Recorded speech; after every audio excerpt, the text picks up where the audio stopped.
was 19 when I got pregnant, and it was hard because it wasn't accepted. Hmm. Um, I was basically frowned upon, and it was a decision that I basically had to make, which my option was to get rid of it and to get an abortion, and that was really all that I was left with.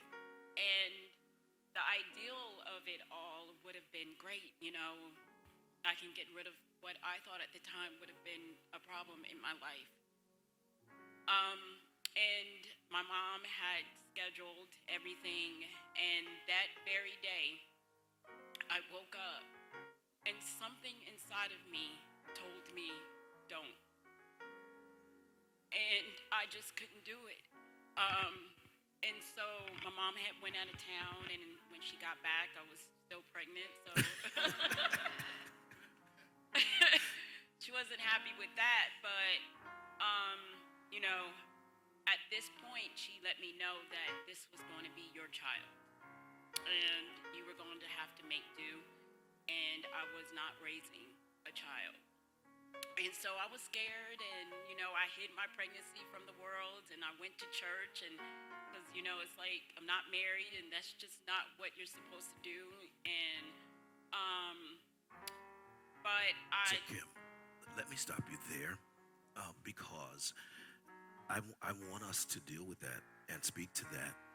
Um, and it speaks to what I said to you in the beginning that we are the church.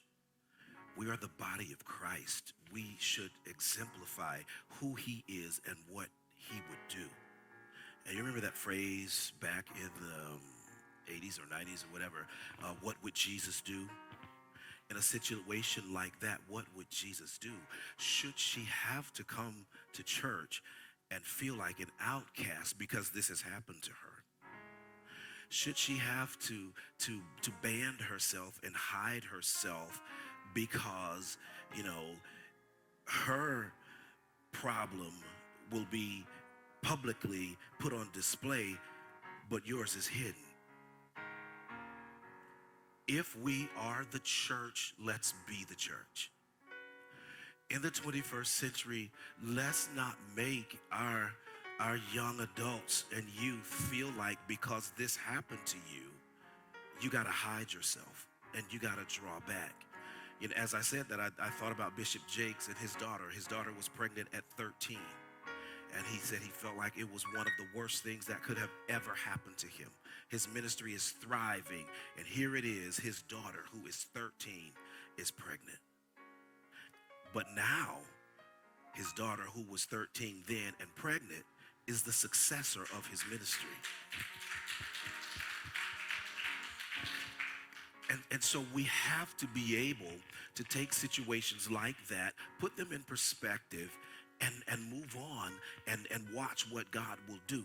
So Kim, I want you to continue. so after being told over and over again that I Hold your ruined, mic up. after being told over and over again that I ruined my life and that I wasn't going to be able to make it with the child and do the things that I did, it was my goal to prove everyone wrong.